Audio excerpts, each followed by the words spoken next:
And Congresswoman Claudia Tenney, she sits on the House Select Committee on Intelligence and the Ways and Means Committee. Congresswoman, great to have you on the show. We're waiting for the press briefing, Caroline Levitt, so we're trying to get through this as quickly as we can. The big news, of course, as David was talking about here, is the allegation that the FBI used the phony Steele dossier to fuel the Russian collusion. Marco Rubio had a conversation with Brian Kilmeade a few short minutes ago. I want to play some of that, and I'll get your take.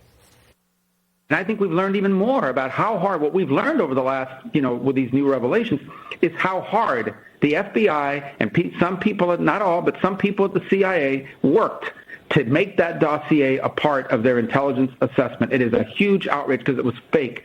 It was a lie, and they used it to mislead the American public. It cost millions of dollars in investigations, all chasing a hoax. They used it, Congresswoman, without saying that it was actually part of the Clinton campaign.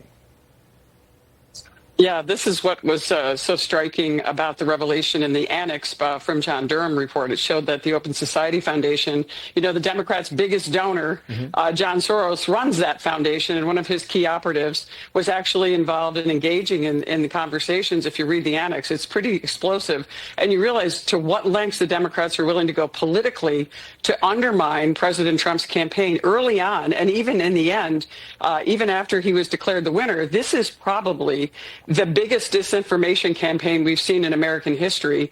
Watergate is a joke. I mean, it pales in comparison to the levels that they would go to prevent President Trump from taking office, and actually to prevent what they keep projecting is the peaceful transfer of power. Remember, the Democrats kept saying Donald Trump obstructed that in 2020, but this is what the Democrats have always done. They've always undermined our process, and now at the highest levels of our intelligence agencies, which have lost all the respect of the American people and around the world.